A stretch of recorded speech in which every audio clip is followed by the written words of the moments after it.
Explaining the various characters of the word recipients. BD number 5061. February 12, 1951, My child, accept my words without objection and allow them to take effect on you.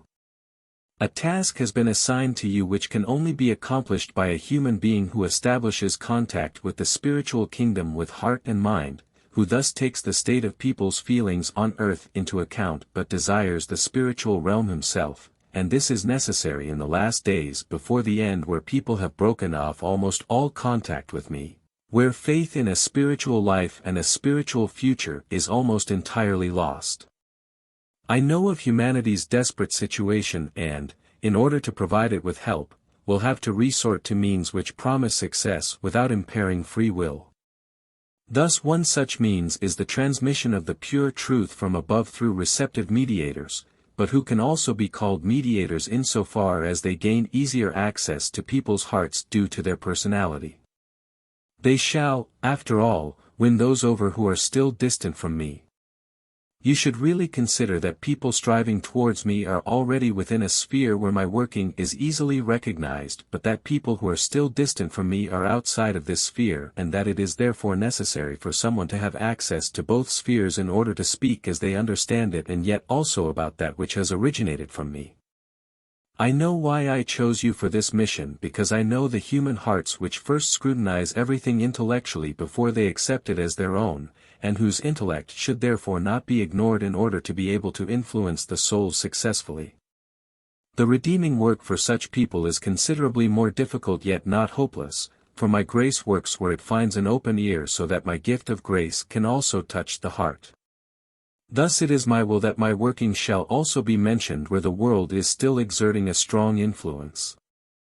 During the last days proclaiming my gospel in the hitherto usual way will reap little success, if it is not entirely impossible. People who live in the world and are also in touch with worldly people are not as quickly rejected if they speak on my instructions than those who have little contact, because their spiritual sphere is already so different that worldly people cannot put themselves in that position and are more likely to feel repelled than attracted by it. These spheres are formed by emotions, which therefore can be good or bad, full of love or lacking love. It is always a person's character which shapes the sphere in which his soul is subsequently moving. However, if I assign a mission to a person who wants to be of service to me, then I myself will form the type of sphere surrounding him which corresponds to this mission, in which my willing servant can then be successfully active for me and my kingdom.